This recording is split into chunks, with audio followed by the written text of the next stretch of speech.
میرے میٹھے اور پیارے اسلامی بھائی، ہمارے بزرگ اپنی نفس پر قابو پانے کی کوشش کرتے نہیں کیا کریں اور خود کو جہنم کی آگ سے بچائیں، جہنم کے شعلوں کا تصور باندھتے تھے، مگر ہم ہیں، ہمیں جہنم کے تصورات آتے کتنے، وہ بندہ بھی کتنا عجیب ہے جو یہ جانتا ہے کہ دوزخ سخت ترین عذاب کا مقام ہے، پھر بھی گناہوں کا ارتکاب کرتا ہے، پھر بھی اپنے نفس کا محاسبہ نہیں کرتا، پھر بھی خود کو گناہوں سے بچانے کی کوشش نہیں کرتا، پھر بھی اپنی آنکھوں کی حفاظت کی کوشش نہیں کرتا، پھر بھی اپنے کانوں کی حفاظت کی کوشش نہیں کرتا، اور پھر بھی غیبتوں پہ غیبت کیے جا رہا ہے، چغلیوں پہ چغلیاں کیے جا رہا ہے، فلموں پہ فلمیں دیکھے جا رہا ہے، گانوں پہ گانے گنگنا ہی جا رہا ہے، سوچتا نہیں ارے کبھی جہنم کے بارے میں سنا بھی ہے، کبھی جہنم کا تصور کیا بھی ہے۔ سنو اگر جہنم کو سوئی کی نوک کے برابر کھول دیا جائے تو اس کی تپش و بدبو سے ساری مخلوق ہلاک ہو جائے۔ اہل جہنم کا جو مشروب پینے کے لیے دیا جائے گا، اہل جہنم کو جو مشروب پینے کے لیے دیا جائے گا وہ اس قدر خطرناک ہے کہ اگر اس کا ایک ڈول دنیا میں بہا دیا جائے تو دنیا کی تمام کھیتیاں برباد ہو جائے، نہ اناج اگے نہ پھل۔ کبھی سوچا جہنم کا تصور کیا؟ جہنم کے سانپ اور بچھو بے حد خوفناک ہیں۔ حدیث شریف میں ہے جہنم میں عجمی اونٹوں کی گردن کی مثل بڑے بڑے سانپ ہوں گے جو دوزخیوں کو ڈستے ہوں گے، وہ ایسے زہریلے ہوں گے کہ اگر ایک مرتبہ کاٹ لیں گے تو 40 سال تک ان کے زہر کی تکلیف نہیں جائے گی، اور لگام لگائے ہوئے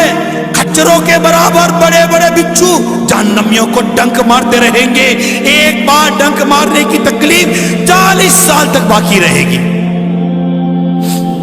ترمذی کی روایت میں ہے جہنم میں سعود نامی آگ کا ایک پہاڑ ہے جس کی بلندی 70 برس کی راہ ہے، کافر جہنمیوں کو اس پر چڑھایا جائے گا، 70 برس میں وہ اس بلندی پر پہنچیں گے، پھر اوپر سے انہیں گرایا جائے گا تو 70 برس میں وہ نیچے پہنچیں گے، اسی طرح ان کو عذاب دیا جائے گا۔ جہنم کے ایسے خوفناک عذاب کا تذکرہ سننے کے باوجود بھی جو گناہوں سے باز نہ آئے اس پر واقعی تعجب ہے، جو خیال نہ کرے، سوچے نہیں، بے باکی، ارے بے باکی کیسی بے باکی؟ آخر انسان کو اس دنیا نے کیا دے دیا اور دینا بھی کیا؟ اس کی رنگینیوں میں گھومے، لوٹ مار میں مصروف ہے، قتل و غارت گری میں مصروف ہے،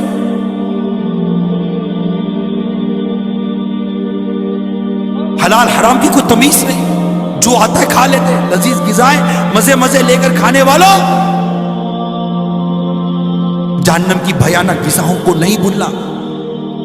ترمذی کی روایت میں دوزخیوں پر بھوک مسلط کی جائے گی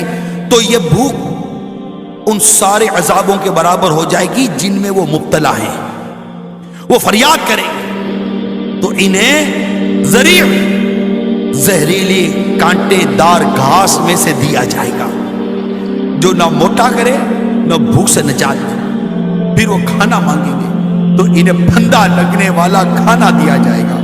تو انہیں یاد آئے گا کہ وہ دنیا میں پھندا لگے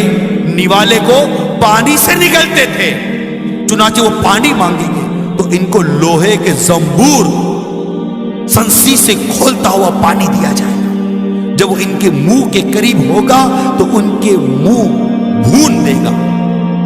پھر جب ان کے پیٹ میں داخل ہوگا تو ان کے پیٹوں کی ہر چیز کاٹ ڈالے گا۔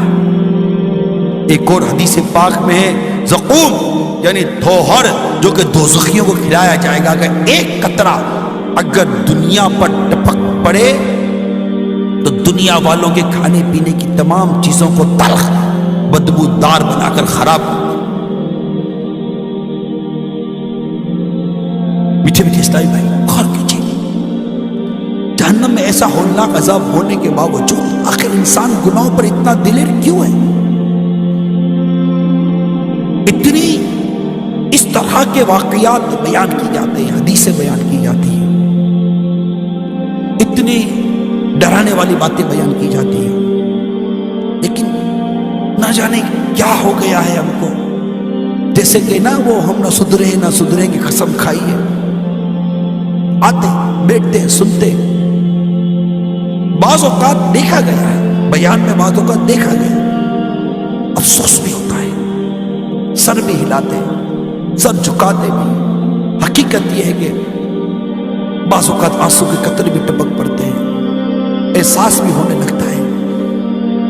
خود سے بات بھی کرتے ہیں بعض اوقات بیان کے دوران، یار تو کر کیا رہا ہے، کیا کر رہا ہے، ذرا سوچ تو صحیح، اپنی زبان کے بارے میں کچھ تو تصور کر کہ جس کی زبان گناہ کرتی کرتی گزر گئی اور وہ بغیر توبہ کیے مر گیا، ایک تصور تو کر،